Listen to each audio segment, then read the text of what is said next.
श्रीमद् भगवद गीता।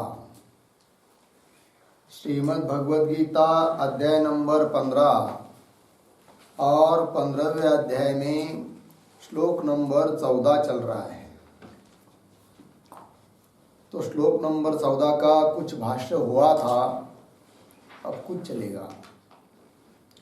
कहा है कि भगवान अपनी विभूति का कथन कर रहे हैं, वो भी इसलिए कि वह जो पद है ब्रह्म तत्व है कि जिसको अग्नि सूर्य आदि भी प्रकाशित नहीं कर सकते हैं, और जो पद जे तत्व प्राप्त होने के बाद मुमुक्षु लोग पुनः संसार को वापस नहीं लौटते हैं, और उस तत्व को उपाधि लगने के कारण उस उपाधि का अनुसरण करने से जो जीव भाव की प्रतीति आती है, जो कि उस तत्व के अंश रूप से है, ऐसा वो जो ब्रह्म तत्व है वही सबका आत्मा है और सभी व्यवहारों का आस्पद है। इस बात का स्पष्टीकरण करने के लिए श्लोक नंबर 12 से कुछ भगवान ने अपनी विभूतियों का वर्णन करना शुरू कर दिया है। तो 12 नंबर में हुआ, 13 हुआ, अब 14 में भी भगवान कह रहे कि मैं वैश्वानर अग्नि होकर प्राणियों की देह के आश्रित रहता हूँ, और वह जो वैश्वानर अग्नि है वह प्राण अपान इत्यादि से युक्त है। और ऐसा वैश्वानर अग्नि बनकर मैं 4 प्रकार के अन्न को पचाता हूँ, ये बात कही थी। तो उसके लिए श्रुति भी प्रमाण दे दी कि अयम अग्नि ही वैश्वानरो यह अयम अंतःपुरुषे येन इदम अन्नम पच्यते, श्रुति का भी प्रमाण दे दिया। और प्राणियों के देह के आश्रित मैं रहता हूँ, इसका मतलब ये नहीं है कि देह के ऊपर जैसा वस्त्र कपड़ा होता है वो कपड़ा भी देह के आश्रित है, उस प्रकार का वैश्वानर अग्नि बनकर मैं कुछ उन देहों के ऊपर कहीं रहता हूँ, ये बात नहीं। तो देह के आश्रित तो है, किंतु हाथ प्रवेश करके उस देह के आश्रित मैं रहता हूँ वैश्वानर अग्नि बनकर, ये कहा। और वह वैश्वानर अग्नि रूप भगवान 4 प्रकार के अन्न पचाते हैं, और अग्नि तब तक प्रज्वलित रहता है जब तक उसको वायु का संपर्क रहता है। यदि वायु का संपर्क नहीं रहेगा तो अग्नि बुझ जाती है। जैसे बाहर के अग्नि के लिए वायु की आवश्यकता होती है, उस प्रकार पेट के अंदर जो जठराग्नि है, वैश्वानर अग्नि जिसको बोलते हैं, जो कि भगवान की विभूति है, उसके लिए भी वायु की जरूरत है। तो कौन वायु की जरूरत है, कौन से वायु से वो प्रज्वलित रहता है पेट का अग्नि, तो उसके लिए कह रहे अभी प्राणापान समायुक्त मिला भाष्य में।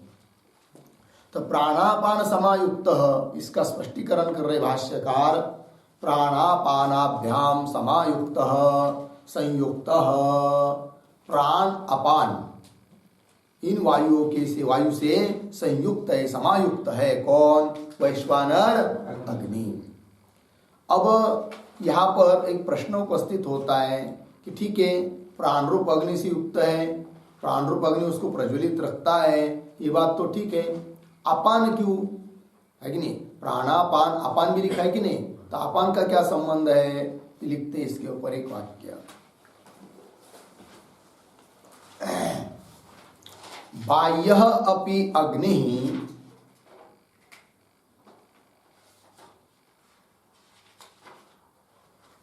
बाह्यः अपि अग्निः वात संयुक्तः एव वात संयुक्तः एव ज्वलति इति अतः उक्तम् प्राणापानेति। प्राणापानेति पूर्ण विराम। यद्यपि प्राणः एव जठराग्निवर्धकः, प्राणः एव जठराग्निवर्धकः तथापि अपानेन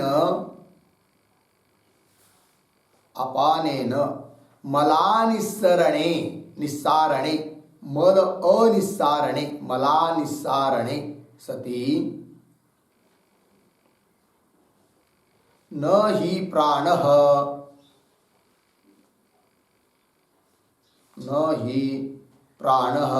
अग्निं ज्वलयितुम इष्टे।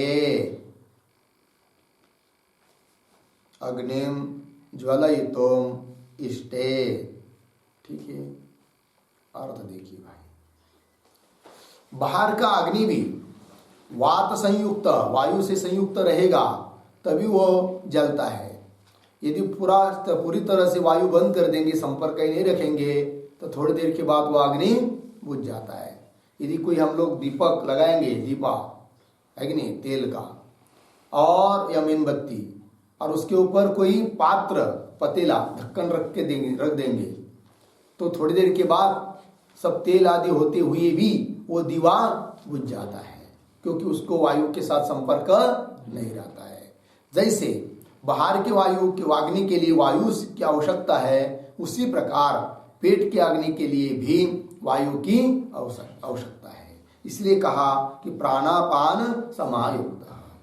आगे टिप्पणी में, यद्यपि प्राण एव जठराग्निवर्धक, प्राण ही बहुत काफी है जठराग्नि को प्रज्वलित रखने के लिए। अपान का क्या संबंध, तो लिख रहे तथापि अपानेन, अपान वायु का काम क्या है, मल आदि को नीचे की ओर ले जाना, बाहर निकालना। यदि उस अपान वायु ने मल आदि को बाहर नहीं निकाला तो ये प्राण भी अग्नि को प्रज्वलित नहीं रख सकता है, इसलिए उसकी भी आवश्यकता है। देखिए, तथापि अपानेन मल अनिस्सारणे सति, मल को यदि बाहर नहीं कर दिया अपान ने, तो नहीं प्राण अग्निम ज्वलयितुम इष्टे, अग्नि को प्राण वायु प्रज्वलित नहीं रख सकता है। इसलिए पूरक है वो कौन, अपान वायु भी, इसलिए कह दिया प्राणापान समायुक्त। ठीक, चलिए, प्राणापान समायुक्त, प्राणापानाभ्याम समायुक्त संयुक्त। पचामी, पचामी शब्द का अर्थ कर रहे पक्तिम करोमि, है नहीं, भगवान कहते हैं मैं अन्न को पचाता हूं, पक्तिम करोमि। पक्तिम क्या है जी, पक्तिम मतलब पाकम, परिणामम, पाकम परिणामम रक्ताद्यात्मना इति यावत्, रक्ताद्यात्मना इति यावत्। ठीक है, देखिए भाई, पक्तिम करोमि, पाक कराता हूं मतलब परिणाम कराता हूं, पचा देता हूं, है कि नहीं, यही परिणाम है। रक्ताद्यात्मना, रक्त इत्यादि रूप से उस अन्न का मैं परिणाम करा देता हूं, ये उस शब्द का अर्थ हुआ पक्तिम करोमि।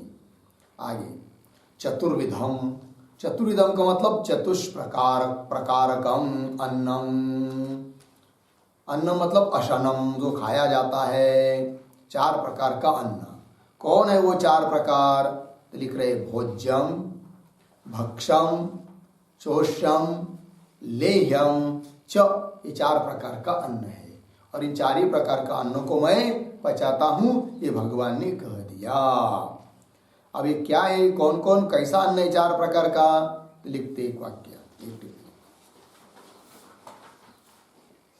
चतस्रः विधाः, चतस्रः विधाः रीतयः यस्य, रीतयः यस्य तच्चतुर्विधम्, तच्चतुर्विधम् पूर्ण विराम। भोज्यम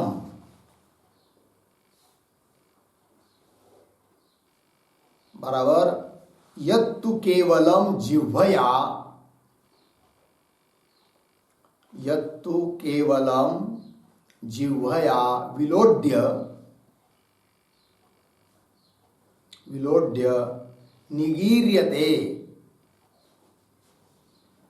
निगीर्यते सूपोदनादि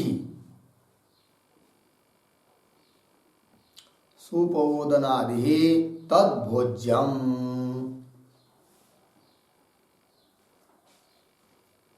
तद्भोज्यम, ठीक है, पूर्ण विराम। भक्षम बराबर यद्दन्तैः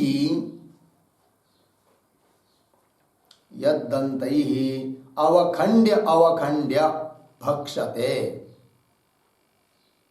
अवखण्ड्य अवखण्ड्य भक्षते। अपूपादिः अपूपादिः रोटिकादयः तद्भक्षम। तद्भक्षम चर्व्यम इति च उच्यते। चर्व्यम इति च उच्यते। ठीक, चलिए भाई। ले पूर्ण विराम लेह्यम बराबर यत्तु जिह्वायां निक्षिप्य यत्तु जिह्वायां निक्षिप्य रसास्वादेन निगीर्यते। रसास्वादेन निगीर्यते किंचित किंचित द्रवीभूत द्रवीभूत गूढ़रसाला शिखरिण्यादि गूढ़रसाला शिखरिण्यादि तद्लेह्यम। तद्लेह्यम पूर्ण विराम चोष्यम बराबर यत्तु दन्तैः निष्पीड्य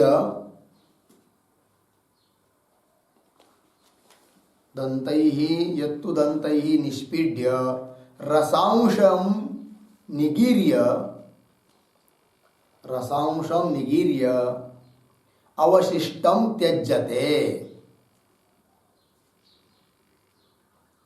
अवशिष्टं त्यज्यते यथा इक्षुदण्डादिः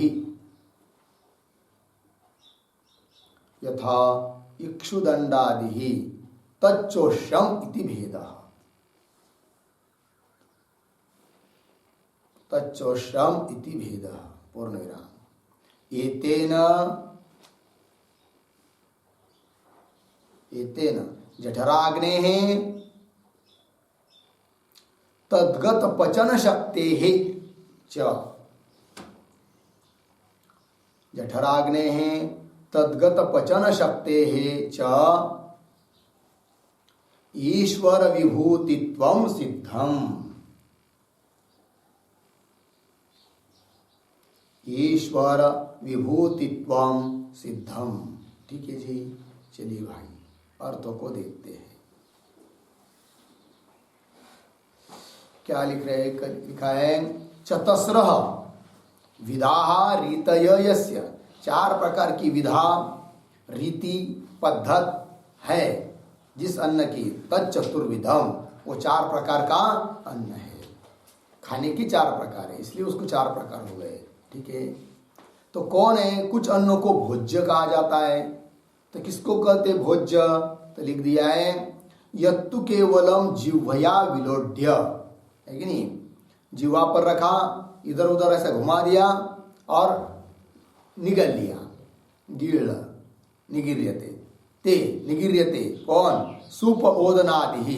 सूप दाल या ओदन चावल, वो भी हम लोग तो चावल को चबाते, उधर के लोग देखेंगे ना नेपाल आदि तमिलनाडु, वो लोग चबाते नहीं है, ऐसी बड़ी थाली रखते हैं और ऐसा ऐसा ऐसा ऐसा ऐसा ऐसा करते यहाँ तक हाथ भराते, ऐसा खाते।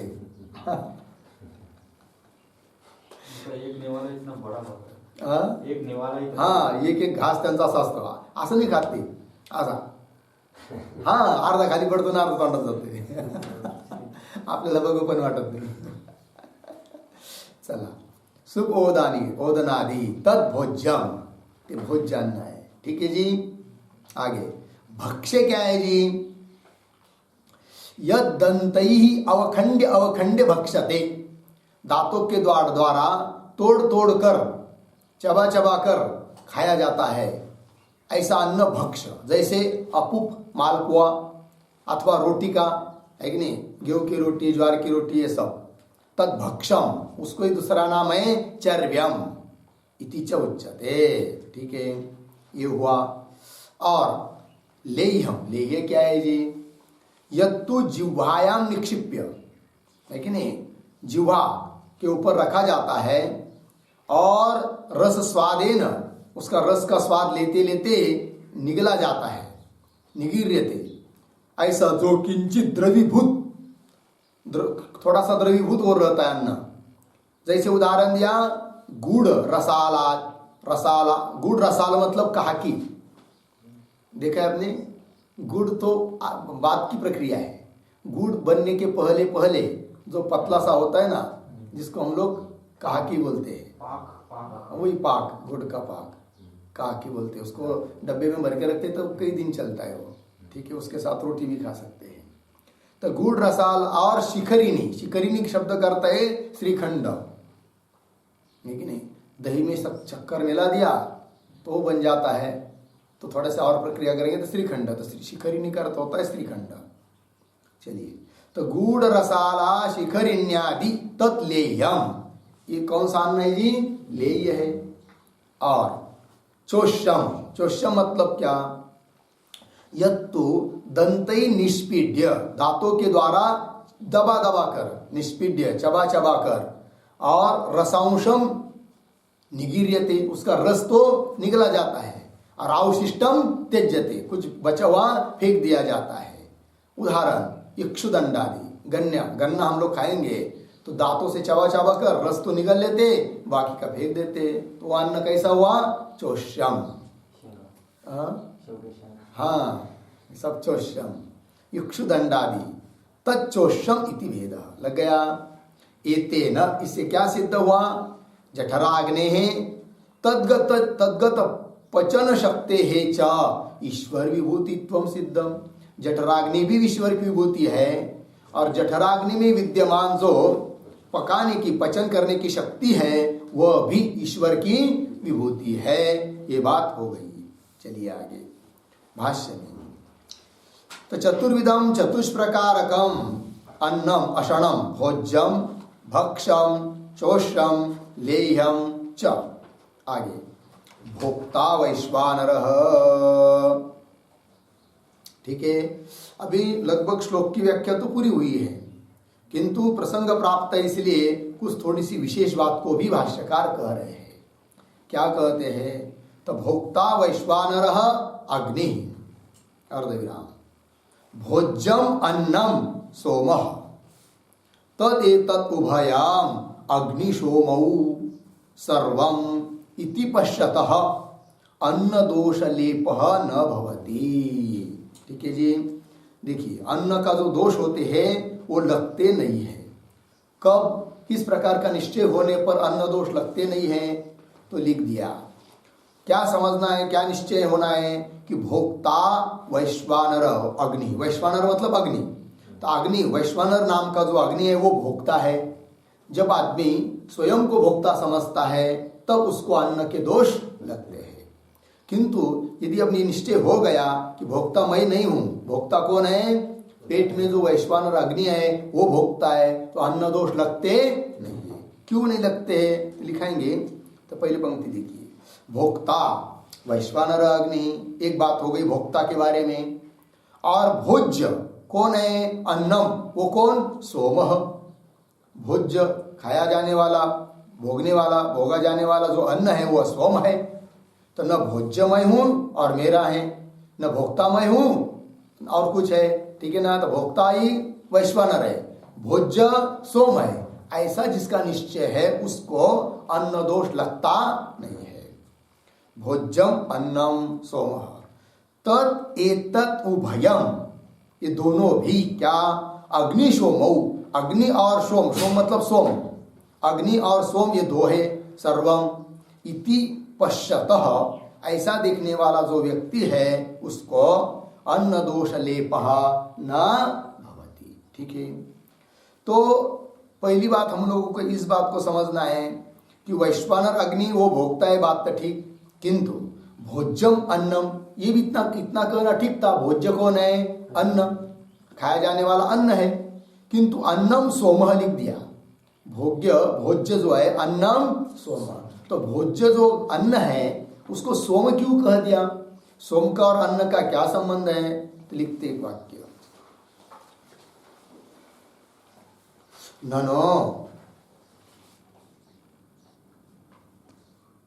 ननो अन्नस्य कथम सोमत्वम, अन्नस्य कथम सोमत्वम, अर्धेरा व्रीहादि पोषकः हि सोमः, व्रीहादि पोषकः हि सोमः इति चेत्, प्रश्न चिन्ह, उत्तर दे रहे, उच्यते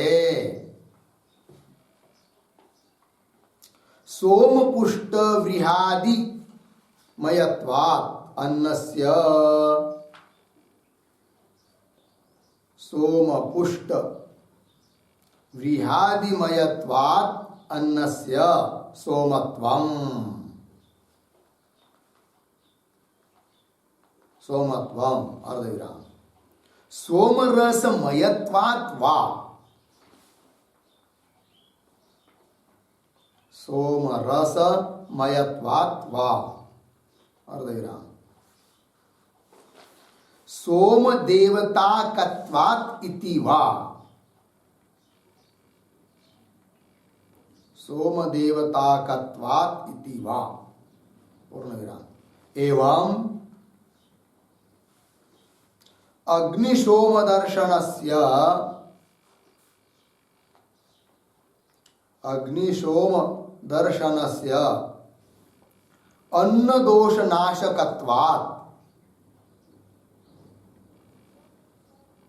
अन्नदोषनाशकत्वात् एव तत्प्रतिपादकः पादकः, तत्प्रतिपादकः अयं श्लोकः, अयं श्लोकः परिसेचन काले, परिसेचन काले स्मार्तैः पठ्यते, स्मार्तैः पठ्यते। ठीक, देखिए भाई अर्थ, प्रश्न किया गया, ननु अन्नस्य कथम सोमत्वम, अन्न तो व्रीहवादिक है, उसको सोम कैसे कह दिया? ये प्रश्न, अन्नस्य कथम सोमत्वम, क्यों?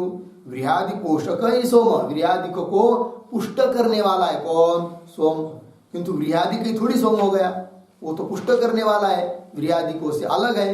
ये प्रश्न है, तो व्रीहादि पोषक ही सोमः इति चेत, ऐसा यदि कोई प्रश्न करेगा तो उत्तर देते हैं, सोम पुष्ट व्रीहादिमयत्वात् अन्नस्य सोमत्वम्, सोम के द्वारा पुष्ट होने के कारण तो व्रीहादिक भी सोममय हो गए, इसलिए उस व्रीहादिक अन्न को सोम शब्द से कह दिया। ठीक है जी, एक सोम पुष्ट व्रीहादिमयत्वात् अन्नस्य सोमत्वम्, एक बात हुई, अथवा सोमरस मयत्वात् वा, सोमरस जो है कि नहीं, वही रस प्रवेश हो चुका है किसमें? व्रीहि इत्यादिकों में, चावल आदियों में, सभी औषधियों में, क्योंकि बताया था ना कल, तो रस होकर सोम, भगवान ने कहा था मैं चंद्र बनकर सोम होकर रसात्मक ऐसा मैं सभी औषधियों को क्या करता हूँ? पुष्ट करता हूँ। तो वही लिखा है, तो सोम रस मयत्वात्, सोम का जो रस है वो रस वाली ही व्रीहवादी होने के कारण उस अन्न को भी सोम शब्द से कह दिया। क्यों? सोम देवताकत्वात् इति वा, क्यों? वहां सोम देवतात्मक वो अन्न है, इसलिए उस अन्न को सोम शब्द से कह दिया। एवं इस प्रकार से अग्नि सोम दर्शनस्य, इस प्रकार का यदि कोई दर्शन करता है, अग्नि और सोम मतलब भोक्ता अग्नि है और अन्न सोम है, मेरा कुछ संबंध नहीं है, ऐसा दर्शनस्य अन्न दोष नाशकत्वात्, इस प्रकार दर्शन करने वाले व्यक्ति के लिए कोई अन्न का दोष लगता नहीं है। अन्न दोष सभी नष्ट हो जाते हैं। अन्न दोष नाशकत्वात् एव तत्प्रतिपादक अयम श्लोक, इसी बात का प्रतिपादन करने वाला यह जो श्लोक है, कौन सा? अहम वैश्वानरो भूत्वा। वैसा तो पूरा 15वां अध्याय हम लोग पढ़ते हैं, किंतु बहुत सारे लोग, उनको तो पूरा अध्याय पढ़ने के लिए समय नहीं मिलता है। परोसते समय, अन्न थाली में लेते समय तो लोग क्या करते, फिर 1-2 मंत्र बोल देते हैं। कौन सा? ये बोल देते, अहम वैश्वानरो भूत्वा प्राणायाम देहमाश्रितः प्राणापान समायुक्तः पचाम्यन्नम ब्रह्मार्पणम ब्रह्मवीर, ऐसे 1-2 श्लोक बोल देते। क्यों बोल देते? क्या कारण है? क्या विज्ञान है उसके पीछे? तो यही कारण है क्या कि यदि उसका स्मरण रहेगा कि अग्नि भोक्ता है जो कि वैश्वानर है और सोम अन्न है, तो मेरा उसके साथ कोई संबंध नहीं है, न मैं भोक्ता हूं आदि आदि, तब अन्न दोष उसको लगता नहीं है, इसलिए मंत्र पढ़े जाते हैं। ठीक है जी। एव तत्प्रतिपादक लग गया ना, अन्न दोष नाशकत्वात् एव तत्प्रतिपादक अयम श्लोक परिसेचन काले, परिसेचन काले मतलब परोसते समय है कि नहीं, स्मार्त ही पठ्यते, स्मार्त लोग, स्मृति को प्रमाण मानने वाले लोग इस श्लोक का पठन करते हैं। ठीक है जी। चलिए आगे क्या है? हाँ, तो हो गया ना भोज्यम, भाष्य में भोज्यम अन्नम सोमः। आगे तत् एतत् उभयम अग्निशोम, ये जो उभय दो है ना, यही अग्निशोम।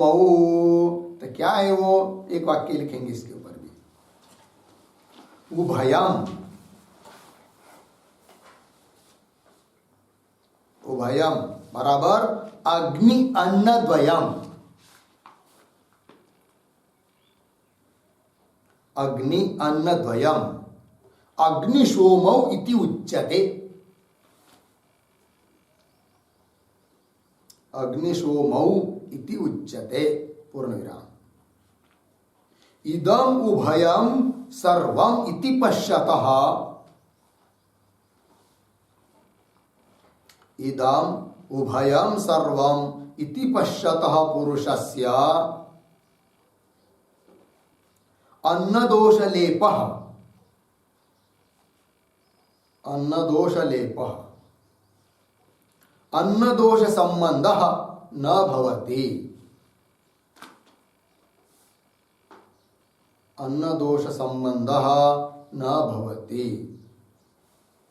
ठीक, चलिए भाई। उभयम, उभय मतलब अग्नि अन्न द्वयम, अग्नि और अन्न ये दो, उसको ही दोनों को बोल देते अग्निशोमौ, क्योंकि सोम को अन्न कह दिया, तो अग्निशोमौ इति उच्यते, उन दोनों को बोला जाता है।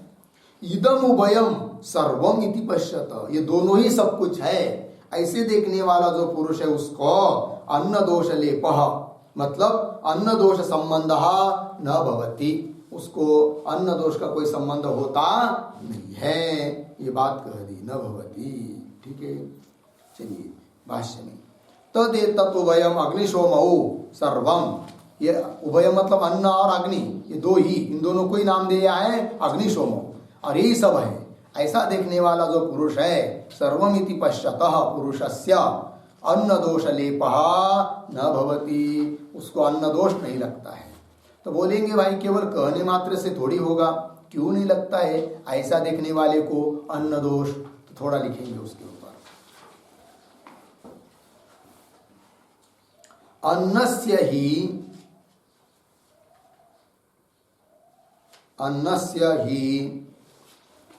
पाकादि सामयिक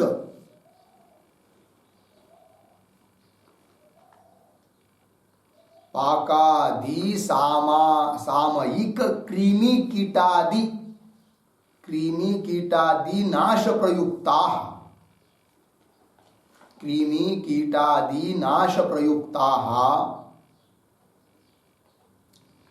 कुट्टनी पेषणादयः,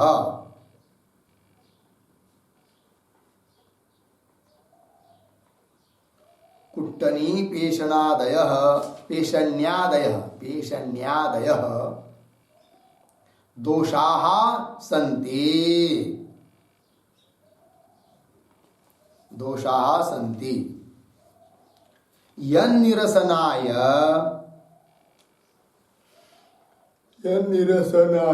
हि वैश्वदेवः विहितः, वैश्वदेवः विहितः पूर्णविराम। तद्दोष संबंधः तो, तद्दोष संबंधः तो वैश्वदेव विहीनस्य अपि, वैश्वदेव विहीनस्य अपि दर्शित ज्ञानवतः न भवति, दर्शित ज्ञानवतः न भवति।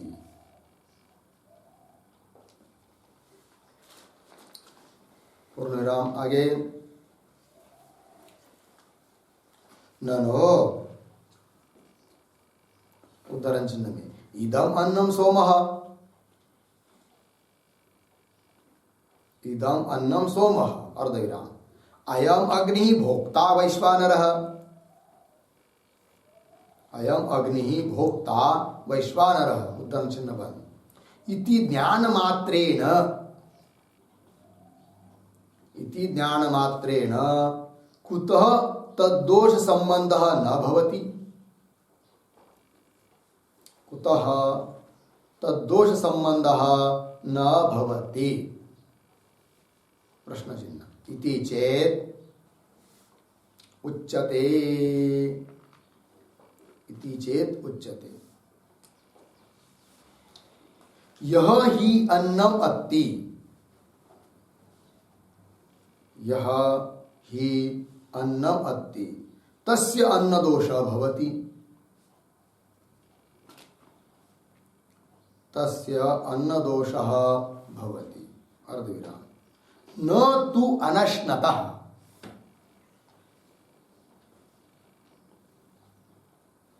न तो अनश्नतः अर्धविराम, अन्यथा अति प्रसंगात्, अन्यथा अति प्रसंगात् पूर्णविराम। न ही क्षेत्र भुक्तान्नगत, क्षेत्र भुक्तान्नगत गुणदोष प्रसक्ति, गुणदोष प्रसक्ति मैत्रस्य,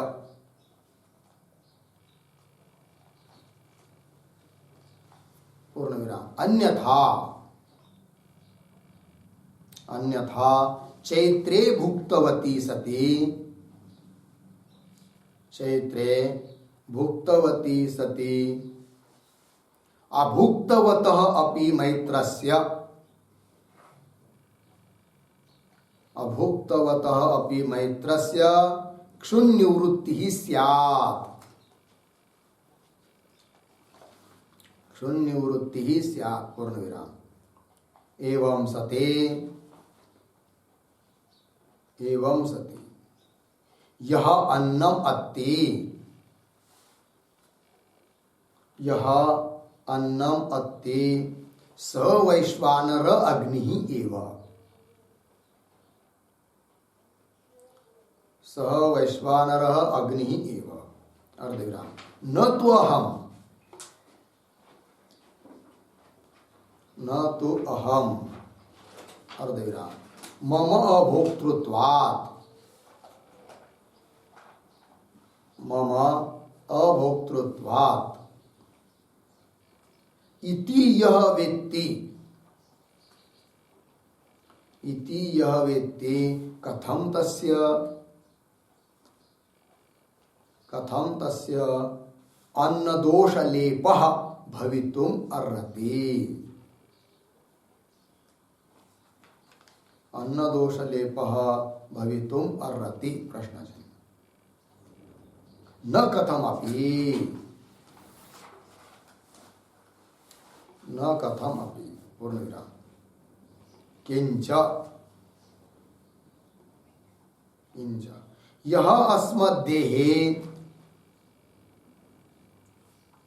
यह अस्मद्देहे अन्नम अस्ति,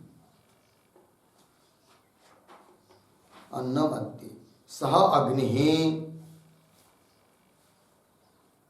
सह अग्निः साक्षात् भगवद रूपः वैश्वानरः एव।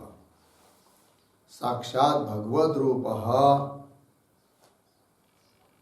वैश्वानरः एव। पूर्णविराम।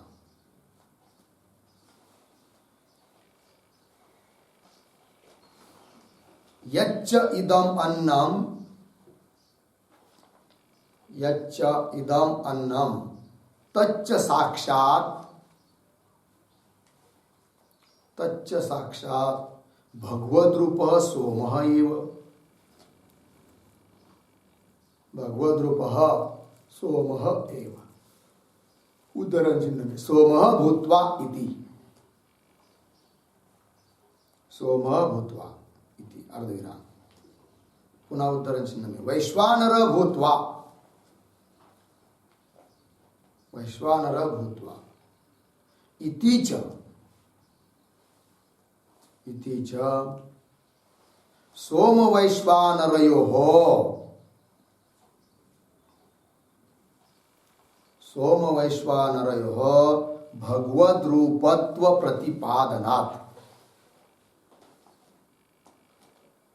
भगवद रूपत्व प्रतिपादनात् इति यह जानाति, इति यह जानाति अर्धविराम। कथम तस्य,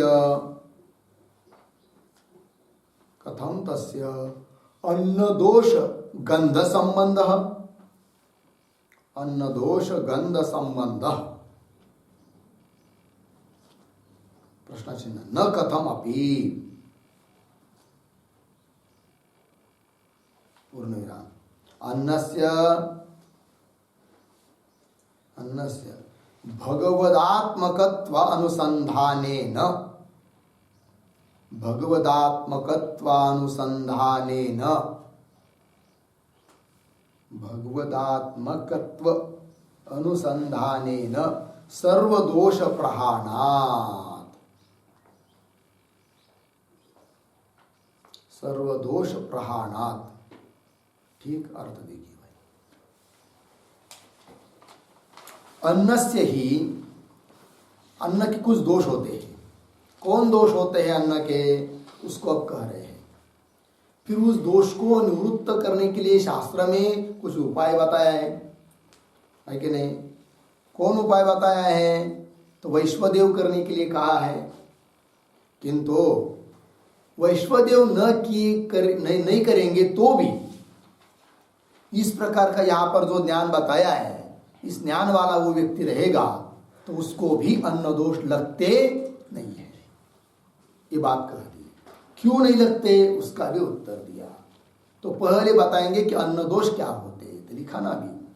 अन्न से ही पाकादि सामयिक कृमि कीटादि नाश प्रयुक्ता कुट्टनी पेशण्यादय दोषाः सन्ति।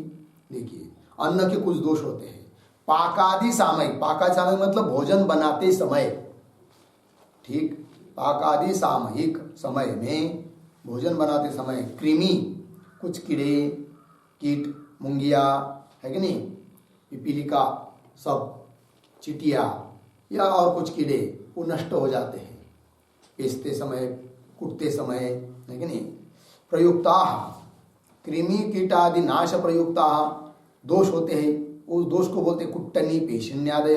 तो कुट्टनी मतलब कुटते समय, पेशनी मतलब वो पीसते समय जो दोष होते हैं। तो पेशण्यादय दोषाः सन्ति।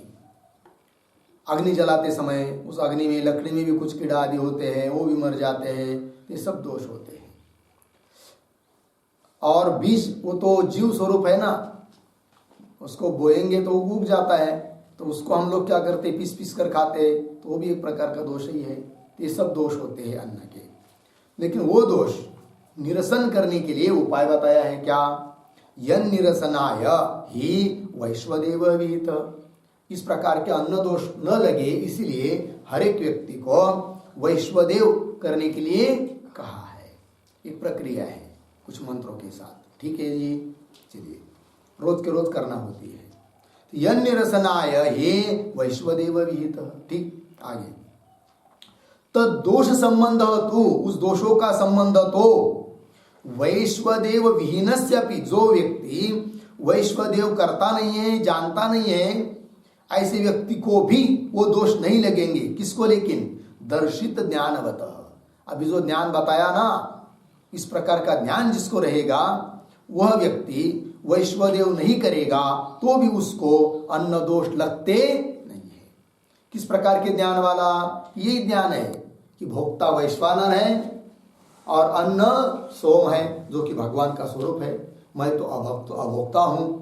इस प्रकार का ज्ञान निश्चय जिसका रहेगा उसको अन्न दोष लगते नहीं है।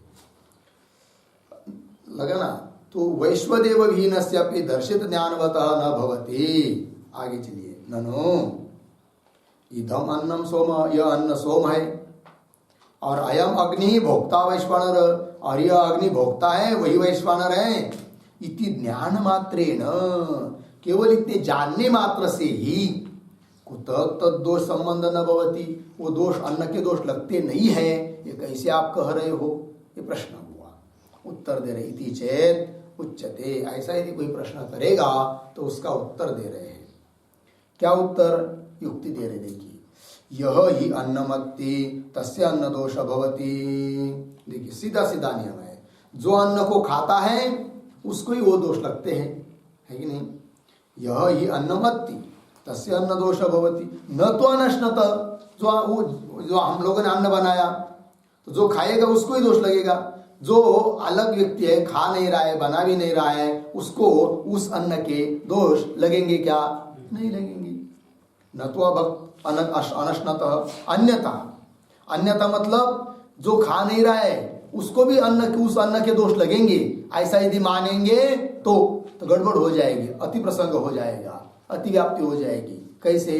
लिख रहे अन्यथा अति प्रसंगात। युक्ति दे रहे, न हे चैत्र भुक्तान्नगत दोष प्रसक्ति मैत्रस्य। अन्न खा रहा है कौन? चैत्र, और उसके दोष लगेंगे मैत्र को। ऐसा कभी हो नहीं सकता, ठीक है ना? यदि ऐसा होगा तो, यदि खा रहा है चैत्र, दोष लगेंगे मैत्र को, ऐसा होगा तो चैत्र ने भोजन करने के बाद मैत्र का भी पेट भरना चाहिए, उसकी क्षुधा निवृत्त होनी चाहिए। होती है क्या? नहीं होती है। इसका मतलब इससे क्या सिद्ध हुआ? जो उस अन्न को खाता है उसको ही वो दोष लगते हैं। चलिए, नहीं चैत्र भुक्त अन्नगत, न ही चैत्र भुक्त अन्नगत गुण दोष प्रसक्ति मैत्रस्य। लगा? अन्यथा यदि ऐसा नहीं मानेंगे तो चैत्रे भुक्तवती सती अभुक्तवत अपि मैत्रस्य क्षुन्निवृत्ति स्यात्। अन्यथा चैत्रे भुक्तवती, भोजन कर लिया किसने? चैत्र नाम के व्यक्ति ने। सती अभुक्तवत, जिसने खाया नहीं है, ऐसा कौन? मैत्र, उसकी भी क्षुन निवृत्ति स्यात्, क्षुधा की निवृत्ति उसकी होनी चाहिए। होती है क्या? नहीं होती है। इसका मतलब क्या हुआ? जो खाएगा उसको ही उस अन्न के दोष लगेंगे, जो नहीं खाता है उसको वो दोष लगेंगे नहीं। निश्चय हुआ।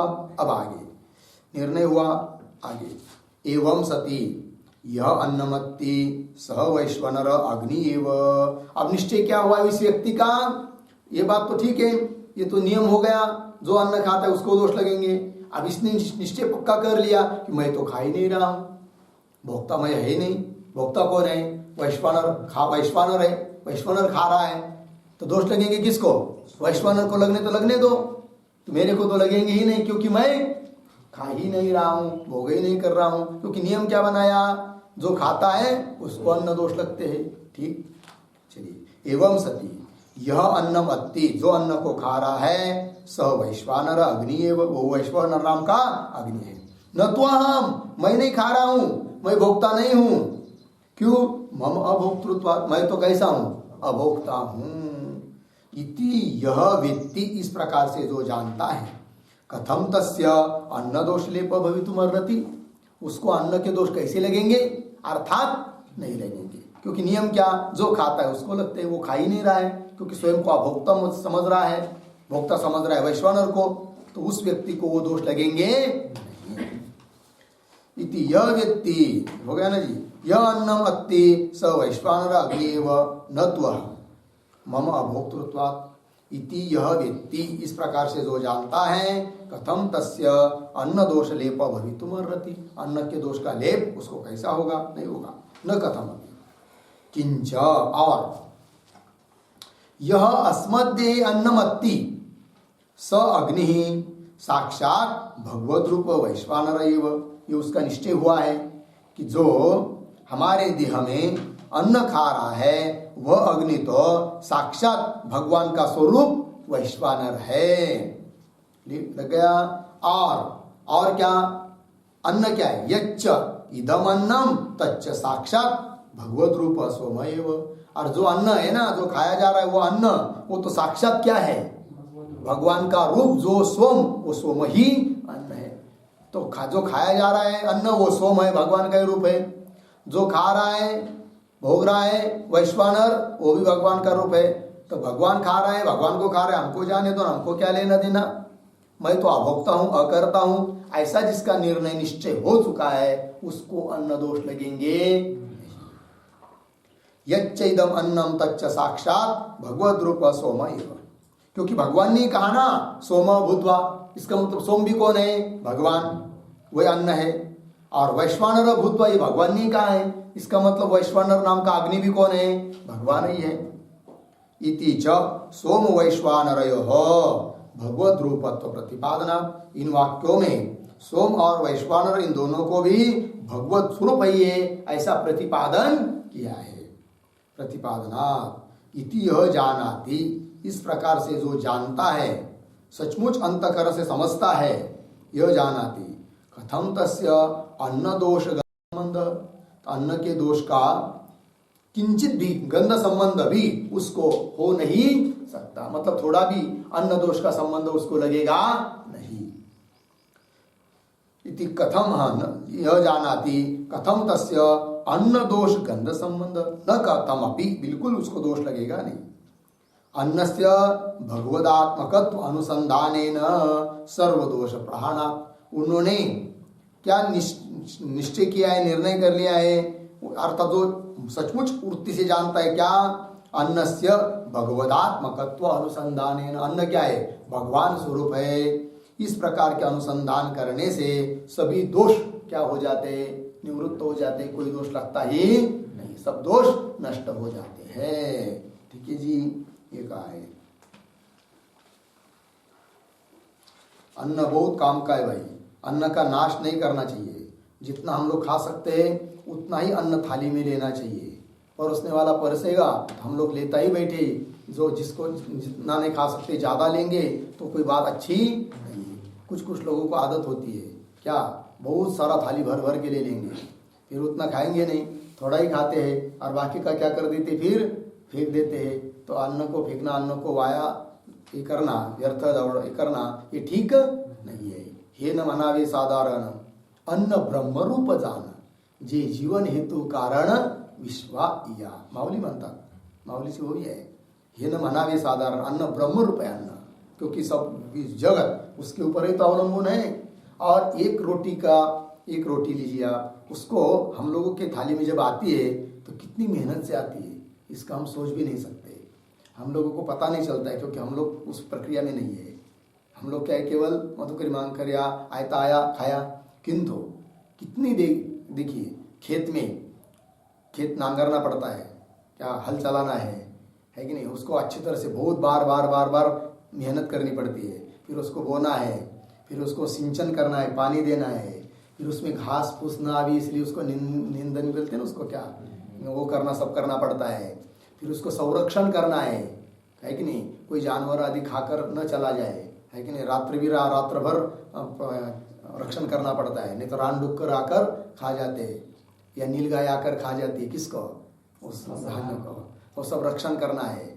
बढ़ जाता है जब उसको धान लग जाता है, मतलब वो दाने आ जाते हैं तो चिड़िया खाने लगती है, तो चिड़िया से भी संरक्षण करना है कि नहीं। इसके बाद फिर उसको काटना है, काट कर उसको खलिहान में ले आना है, फिर वहाँ भी उसका संरक्षण करना है, बारिश बिरिश से भीगे नहीं।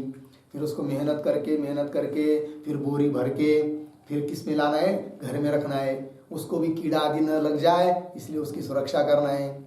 फिर उसको लेना है, निसना है, उसको क्या दड़न करना, क्या बोलते हैं उसको, हाँ, उसको सब स्वच्छ साफ सुथरा करना पड़ता है। फिर उसको चक्की में ले जाना है, उसको पीसना है, उस आटे को सुरक्षित रखना है, फिर उसको थाली में लेना है, फिर उसको बहुत मेहनत करके उसकी रोटी बनानी है। उसके लिए अग्नि चाहिए, गैस सिलेंडर समाप्त हुआ तो वो भी लाना पड़ता है आड़स को जाकर, है कि नहीं। फिर तवा रखना है, रोटी बनाते समय हाथ को क्या होता है, जल जाता है, कभी कभी चटका भी बसतो कर कि नहीं, और बनाते समय वायु फूकना पड़ता है तो धुर जाता है आँखों में। तो कितनी मेहनत करनी पड़ती है, इतनी सब मेहनत करके वो रोटी हम लोगों के थाली में आती है, और हम लोग उसका कुछ भी विचार न करके ऐसे ही फेंक देते हैं, ये पाप है। इसलिए जितना अन्न खाना है उतना ही लेना है, क्योंकि बचेगा तो दूसरा कोई खाएगा ना, तो किसी का पेट भरेगा, है कि नहीं, है ना। कुछ किसी को देखते हैं ना तो बहुत बुरा लगता है, बहुत गंदी आदत होती है लोगों को, जाने दो भाई, अन्न का बहुत महात्म्य बताया जाता है। हो गए ये सब, चलिए आगे भाष्य में, तत् एतत् उभयम अग्नि सोमौ, ये दोनों क्या है, अग्नि और सोम है, सर्वम, ये सब अग्नि सोमई है। इति पश्यतः पुरुषस्य अन्न दोष लेपः न भवति, ये बात हो गई। इस श्लोक के संदर्भ में एक टिप्पणी लिखेंगे,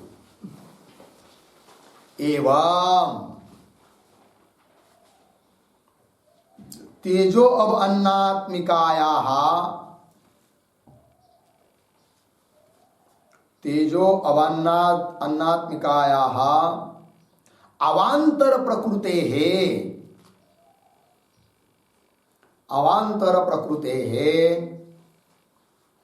ईश्वर विभूतित्वम इति फलितम, ईश्वर विभूतित्वम इति फलितम, पूर्ण विराम। सूर्यादेः सोमस्य पृथ्व्याः च ईश्वर विभूतित्वस्य उक्तत्वात्,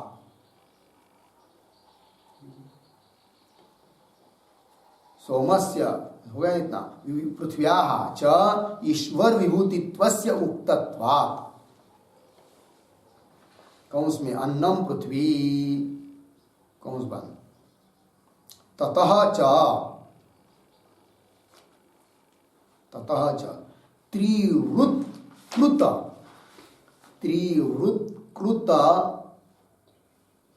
तेजादि भूतत्रय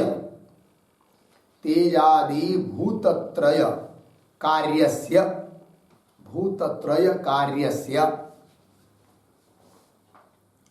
सर्वस्य अपि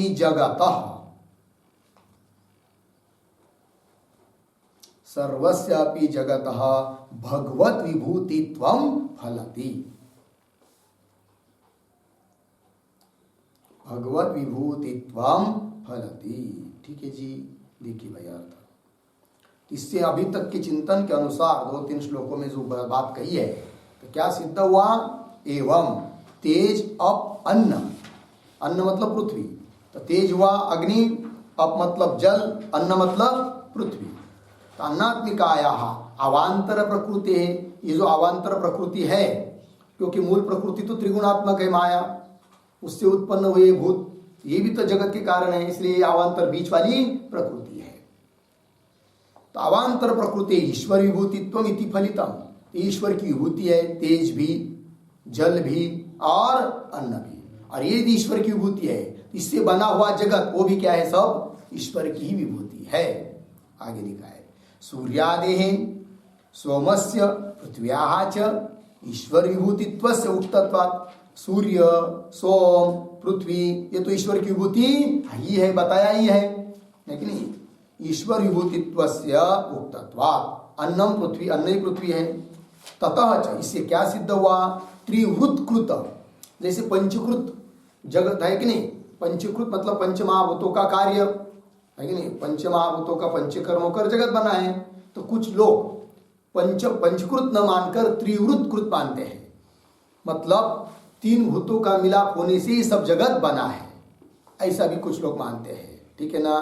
तो उसको कहा त्रिवृत्कृत तेज आदि भूत त्रय। त्रिवृत मतलब तीन के द्वारा, कौन कौन तीन, अग्नि, जल और पृथ्वी। त्रिवृत्कृत तेज आदि भूत त्रय कार्यस्य, तेज आदि भूत जो तीन है उनका सब कार्यस्य सर्वस्यापि जगत, उन तीनों का कार्य जो समस्त जगत है वह भी सब भगवद विभूतित्वम फलति, वो सब भगवान की विभूति ही है। ये फलित हुआ, ये सिद्ध हुआ, ये निश्चित हुआ, ठीक है जी। मतलब जो भी कुछ दिखाई दे रहा है, हो रहा है, ये सब भगवान ही है। इसलिए वो आत्मा इस सबका क्या है, सर्वात्मा कह दिया ना उसको, सबका आत्मा है और सर्व व्यवहारास पद है, कौन, वो पद ब्रह्म, ठीक है ना। सर्वात्मत्वम सर्वव्यवहारस्पदत्वम, ये बात हो गई। आगे चलते हैं, अब श्लोक नंबर 14 पूरा हुआ, श्लोक नंबर 15 में जाएंगे। किंच, ठीक, सर्वस्य चाहं हृदि सन्निविष्टो,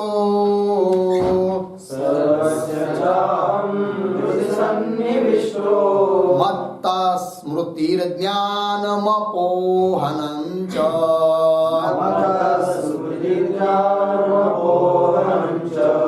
वेदैश्च सर्वैरहमेव वेद्यो,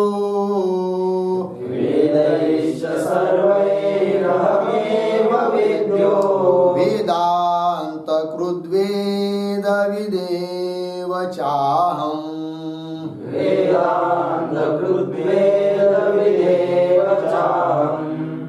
सर्वस्य चाहं हृदि सन्निविष्टो, मत्तः स्मृतिर्ज्ञानमपोहनं च, वेदैश्च सर्वैरहमेव वेद्यो, वेदान्तकृद्वेद विदेव चाहम्।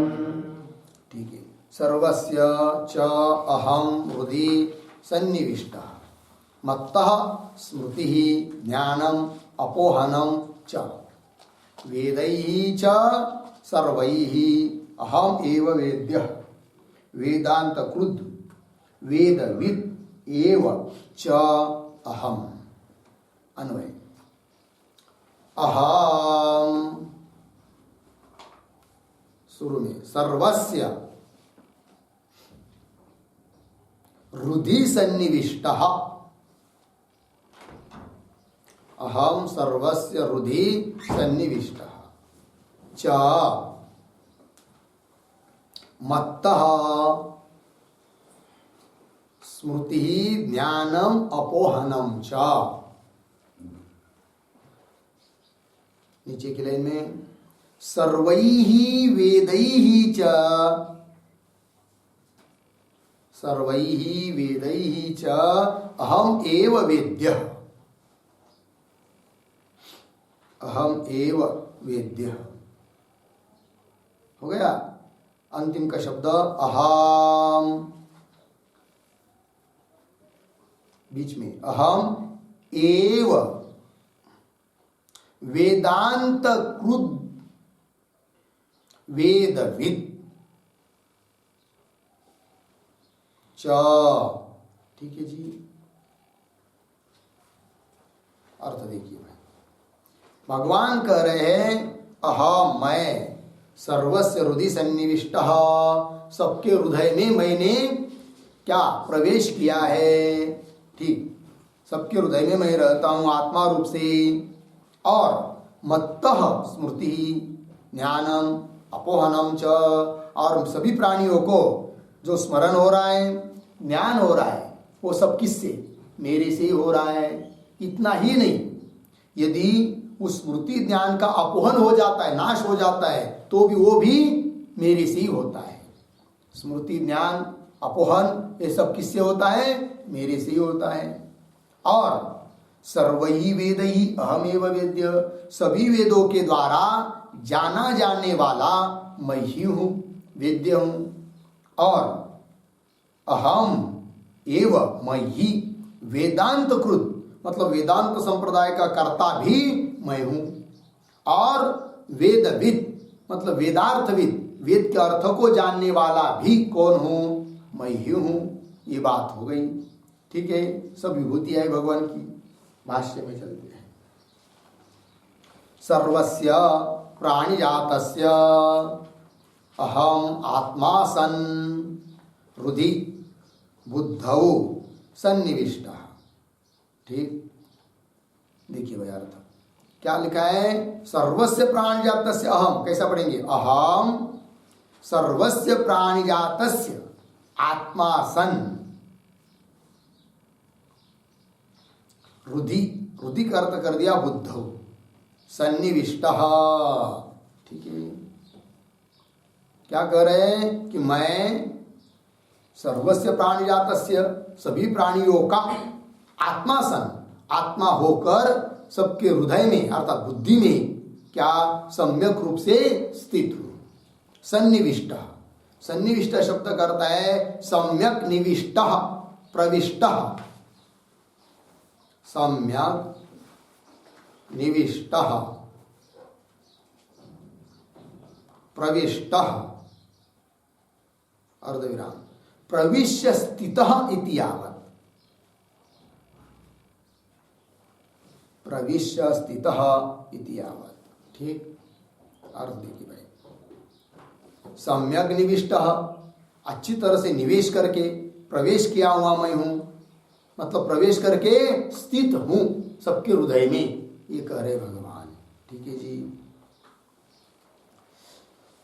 तो क्या लिखा है? अहम सर्वस्य प्राणिजातस्य आत्मा सन, सबका आत्मा बनकर आत्मा रूप से मैं सब में क्या हूं? प्रवेश किया हूं। ठीक है ना? इसके लिए श्रुति भी है, एक टिप्पणी लिखते इसके ऊपर थोड़ा सा। ननो सर्वव्यापिनः ननो सर्वव्यापिनः चैतन्य रूप ईश्वरस्य कह पुनः, चैतन्य रूप ईश्वरस्य कह पुनः अपरः प्रवेशः, अपरः प्रवेश इति अतः आह, इति अतः आह आत्मा सन् इति। पूर्ण विराम। आत्मरूपेण इत्यर्थः,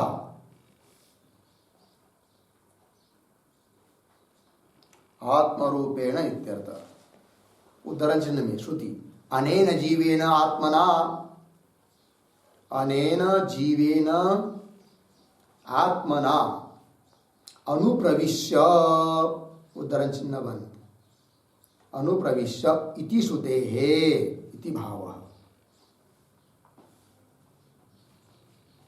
पूर्ण विराम।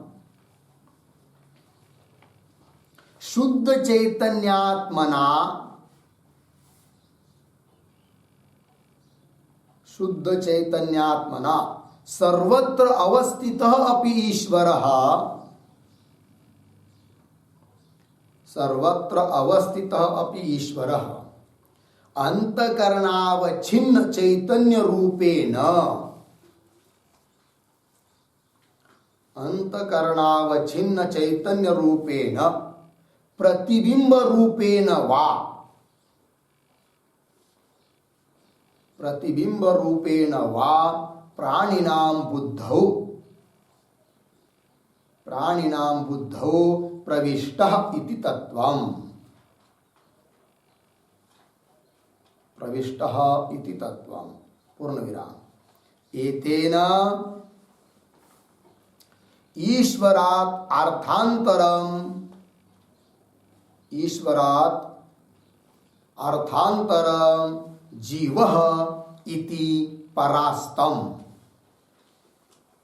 जीवः इति परास्तम खंडितम।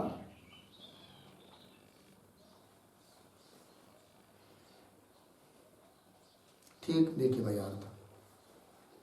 ननु सर्वव्यापिनः चैतन्य रूप ईश्वरस्य सब जगह व्यापक चैतन्य रूप ईश्वर का कह पुनः पर प्रवेश, कैसा पुनः और आणखीन और ज्यादा प्रवेश हो जाता है? क्योंकि लिखा क्या है कि सभी के हृदय में, सभी प्राणियों के हृदय में, बुद्धि में मैं प्रवेश करता हूं। जबकि वो तो प्रोत भरा हुआ ईश्वर तो सब जगह पहले से है, तो पुनः वो प्रवेश करता है सब प्राणियों के हृदय में, बुद्धि में। ये कैसी बात हुई? प्रश्न। ननो सर्वव्यापिन चैतन्य रूप ईश्वर से कह पुनः अपर अन्य प्रवेश इति अतः आह। इसका उत्तर देने के लिए पंक्ति आई है आत्मा सन, तो उसका स्पष्टीकरण करते आत्म रूपेण इत्यर्थ। आत्मा रूप से मैं सबके बुद्धि में प्रवेश करता हूं। श्रुति इसके लिए प्रमाण दिया, अनेन जीवेन आत्मना अनुप्रवेश, इस जीव रूप आत्मा के द्वारा मैं प्रवेश करता हूं। इति श्रुते इति भाव। आगे, शुद्ध चैतन्यात्मना सर्वत्र अवस्थित ईश्वर। शुद्ध चैतन्य रूप से सर्वत्र स्थित है कौन? ईश्वर। सर्वत्र अवस्थित ईश्वर अंतकरणावच्छिन्न चैतन्य रूपेण, किंतु अंतकरणावच्छिन्न चैतन्य रूप से क्यों वा प्रतिबिंब रूपेण वा प्राणिनाम बुद्धौ प्रविष्ट। तो पुनः ईश्वर का प्रवेश हुआ मतलब क्या? तो अंतकरणावच्छिन्न चैतन्य रूप से प्रवेश हुआ, क्यों हुआ? प्रतिबिंब रूप से प्रवेश हुआ। प्रवेश करके प्रतिबिंब रूपेण वा प्राणिनाम बुद्धौ प्रविष्टः इति तत्वम। तो ये सिद्धांत हुआ, तो बात लग गई। फिर एतेन क्या हुआ? एतेन इससे क्या सिद्ध हुआ? एतेन कुछ लोग बोलते ईश्वर अन्य है, जीव अन्य है। ईश्वर तत्व अलग है, जीव तत्व, उनका भी खंडन हुआ। क्योंकि स्वयं भगवान कह रहे हैं, ईश्वर कह रहा है क्या कि मैं प्राणियों के हृदय में प्रवेश करके स्थित हूं। इसका मतलब जो जीव रूप से है वो ईश्वर ही है, ईश्वर से अलग कोई नहीं है। एतेन ईश्वरात् अर्थांतरम जीव, मतलब ईश्वर तत्व से अन्य तत्व है जीव, ऐसे जो लोग मानते हैं इति परास्तम खंडितम, इसका इस बात का खंडन हो गया। चलिए आगे भाष्य में। अहम सर्वस्य प्राणजातस्य आत्मा सन हृदि नाम बुद्धौ सन्निविष्टः अतः मत्तः आत्मनः सर्व प्राणिनाम स्मृति ज्ञानम तद अपोहनम च। ठीक, अतः, अतः मतलब क्या? अतः शब्द का अर्थ बुद्धौ मम सन्निविष्टत्वात् एव। बुद्धौ मम सन्निविष्टत्वात् एव। अतः मतलब इसलिए मतलब क्यों कि बुद्धि में मैं प्रवेश करके बैठा हूं। बुद्धौ मम सन्निविष्टत्वात् एव, बुद्धि में मैं प्रवेश करके स्थित हूं, इसलिए मेरे से ही होता है। क्या लिख रहे आगे? अतः मत्तः आत्मनः, मत्तः शब्द का अर्थ कर दिया आत्मनः। सर्व प्राणिनाम स्मृति, सभी प्राणियों की स्मृति, ज्ञान और उसका अपोहन, ये सब मेरे से ही होता है। ठीक है जी। तो ये क्या है स्मृति, क्या है ज्ञान, क्या है अपोहन? लिखते एक वाक्य,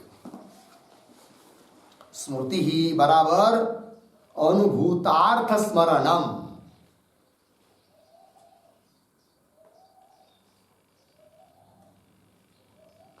अनुभूतार्थ स्मरणम अर्धविराम। ज्ञानम बराबर अनुभव,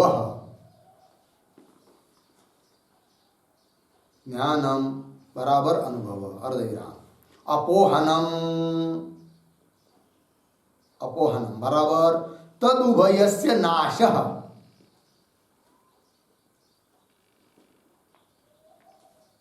तदुभयस्य नाशः एतत्त्रयं भवति। पूर्णविराम। यद्वा यद्वा स्मृति ही बराबर शास्त्र आचार्य उपदेश, शास्त्र आचार्य उपदेशादि आहित, उपदेशादि आहित संस्कार जनितम स्मरणम, संस्कार जनितम स्मरणम। पूर्ण विराम। ज्ञानम बराबर कार्य विषय विवेक,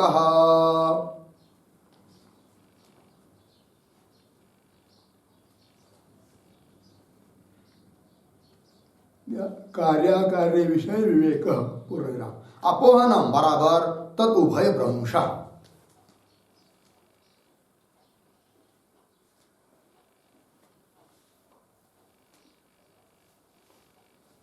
ठीक। देखिए भाई अर्थ, स्मृति का अर्थ कर दिया अनुभूतार्थ स्मरणम, जिस वस्तु का अनुभव हो चुका है ऐसे वस्तु का स्मरण, अनुभूतार्थ स्मरणम, ठीक। ज्ञान मतलब अनुभव, और अपोहन मतलब तदुभयस्य नाश, एतत्त्रयम्, ये तीन मेरे से होते हैं, ये भगवान ने कहा। क्यों मां इन तीनों का थोड़ा अलग अर्थ करते हैं। यद्वा करके लिखा है। स्मृति, स्मृति मतलब क्या, शास्त्र और आचार्य गुरु, शास्त्र और गुरु के उपदेश से उपदेशाद्याहित, उपदेशादिकों के द्वारा आहित संपादित जो संस्कार, और उस संस्कार से उत्पन्न जो स्मरण, वो लेंगे स्मरण स्मृति शब्द से। और ज्ञान, ज्ञान मतलब कार्य विषय विवेक, कार्य क्या है अकार्य क्या है इनका विवेक, ये ज्ञान हुआ। और अपोहनम, अपोहनम करता है तदुभय भ्रंश, दोनों का नाश, ये सब, ये तीनों भी मेरे से ही होते हैं, ऐसा भगवान ने कहा। ठीक है जी, चलिए भाई। स्मृति ही ज्ञानम तद अपोहनम च। अब प्रश्न आता है कि स्मृति ज्ञान मेरे से होता है, ये तो ठीक है, लेकिन अपोहन, स्मृति और ज्ञान और अपोहन मतलब नाश, स्मृति ज्ञान और नाश, स्मृति ज्ञान का नाश, तो स्मृति ज्ञान भी मेरे से हो रहा है, नाश भी मेरे से हो रहा है, एक ही समय एक ही व्यक्ति में कैसा संभव है, स्मृति ज्ञान भी और लेकिन तुरंत उसका क्या नाश भी, ये कैसे, दोनों साथ कैसे रहेंगे, उत्पत्ति भी नाश भी एक ही साथ, तो उसको कह रहे ऐसी बात नहीं है, तो कैसी संगति है, वो स्वयं भाष्यकार लिख रहे हैं। ये शाम पुण्यकर्मिणाम पुण्यकर्मानुरोधेन ज्ञान स्मृति भवतः, है कि नहीं। कुछ पुण्य लोग होते, पुण्य कर्म करने वाले, पुण्यकर्मिणाम मत उसको पुण्य कर्मानुरोधेन, जो पुण्यात्मा है पुण्य कर्म करने वाले हैं उसको उस पुण्य के अनुरोध से, उस पुण्य के निमित्त से ज्ञान स्मृति भवत, है कि नहीं। ज्ञान और स्मृति मेरे से उत्पन्न होते हैं पुण्यात्मा को। तथा पाप कर्मी नाम, और यदि कोई पाप कर्मी रहेगा, पाप कर्म करने वाला रहेगा, तो तथा पाप कर्मी नाम पाप कर्मानुरूपेण स्मृति ज्ञानयोः अपोहनम च अपायनम अपगमनम च। ठीक, चलिए भाई। पाप कर्मी को, पाप करने वाला, उसके पाप कर्म के अनुरोध से, उसके पाप कर्म के निमित्त से उसके स्मृति ज्ञान का क्या होता है, अपोहन होता है। मतलब किसी में स्मृति ज्ञान होते हैं तो वो भी मेरे से पुण्यात्माओं में, और किसी को स्मृति ज्ञान का नाश हो जाता है कि नहीं, पापी व्यक्ति में, तो उस नाश का भी निमित्त कौन हो, मैं हूं। वही लिखा है पाप कर्मानुरूपेण स्मृति ज्ञानयोः अपोहनम च। अपोहनम का अर्थ कर दिया अपायनम, मतलब अपगमनम, मतलब नाश, तो वो भी मेरी से ही होता है, ये भगवान ने कह दिया। आगे चलिए। तो श्लोक का पूर्वार्ध पूरा हुआ, अब श्लोक के उत्तरार्ध की व्याख्या करने जा रहे भाष्यकार। पंक्ति देखिए, वेदैहि च सर्वैहि अहमेव परमात्मा वेद्यः। मिला जी? देखिए क्या लिख रहे, च कैसा पढ़ेंगे, च सर्वैहि, पीछे वेदैहि अहम एव परमात्मा वेद्य। सरल है आगे, वेद्य का अर्थ कर दिया वेदितव्य, अर्धविराम। देखिए भाई, और सभी वेदों के द्वारा अहम एव परमात्मा, मैं ही परमात्मा वेद्य हूं, अर्थात वेदितव्य हूं, जानने के लिए योग्य हूं। ठीक है ना? कौन? मैं परमात्मा। परमात्मा मतलब कौन? तो परमात्मा शब्द के ऊपर एक छोटा वाक्य, सर्व जगत आश्रय चैतन्यम इत्यर्थः।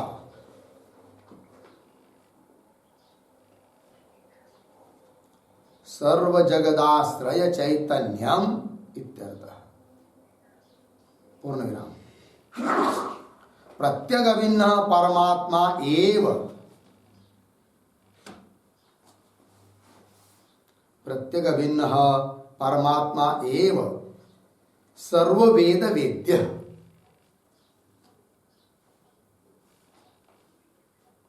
सर्ववेद वेद्य।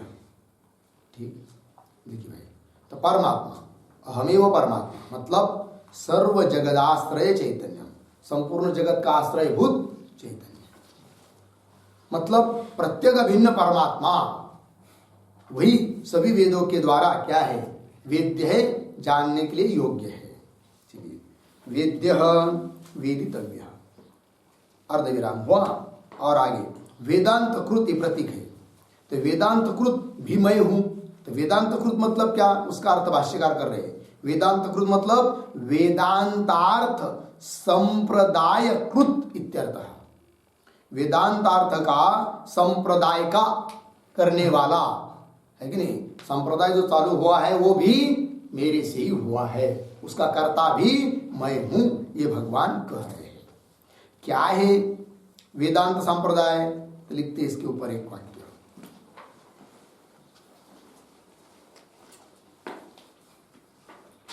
उद्धरण चिन्ह में, तेन ब्रह्म हृदय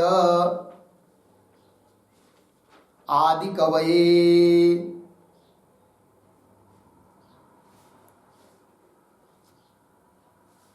तेन ब्रह्म हृदय आदि कवये, उद्धरण चिन्ह बंद, इति भागवतात, इति भागवतात नारायण परमेश्वरः, नारायणः परमेश्वरः ब्रह्मणे चतुर्मुखाय, ब्रह्मणे चतुर्मुखाय तावत् वेदांतार्थम उपदिदेश,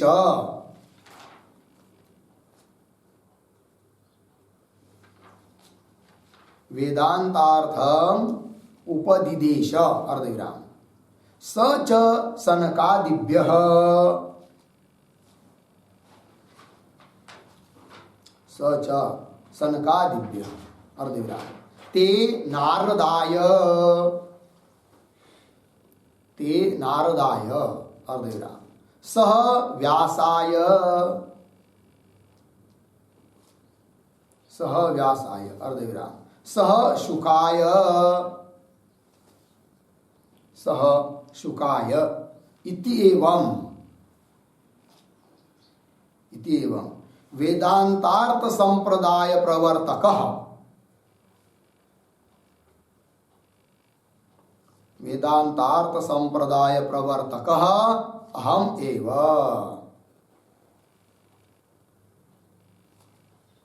ठीक, देखिए भाई अर्थ, भागवत की कई पंक्ति है, कई की तेन ब्रह्म इत्यादि, तो उस भागवत प्रमाण को लेकर कह दिया कि नारायण ऐसा जो परमेश्वर, उसने चतुर्मुख ऐसा जो ब्रह्मदेव, उसको वेदांतार्थ का उपदेश दिया।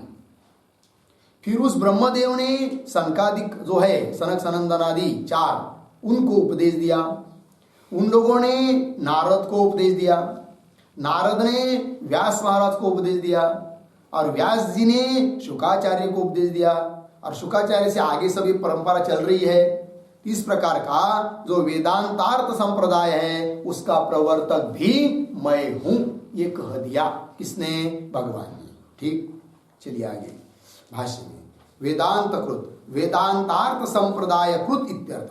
आगे वेदविद, वेदविद प्रतीक है, उसका अर्थ कर दिया वेदार्थविद।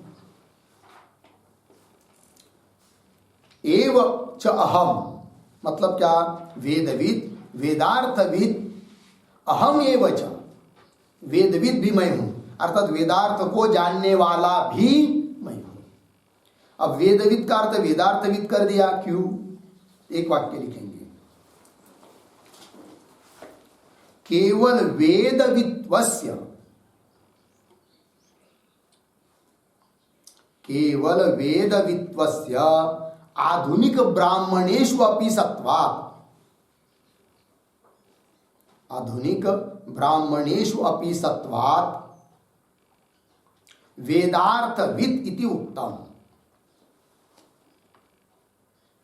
वेदार्थवित् इति उक्तम्, पूर्ण विराम। वेदार्थश्च ब्रह्म,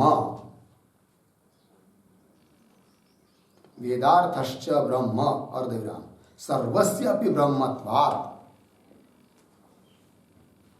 सर्वस्य अपि ब्रह्मत्वात्, पूर्ण विराम।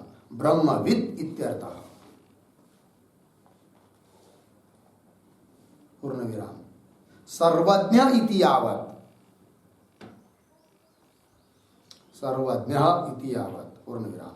न तु मदन्यः कश्चित्, न तु मदन्यः कश्चित् सर्वज्ञ अस्ति,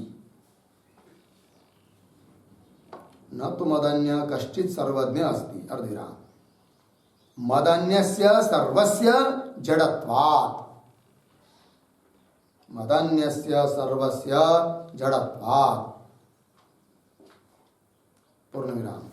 क्षेत्रज्ञस्य च,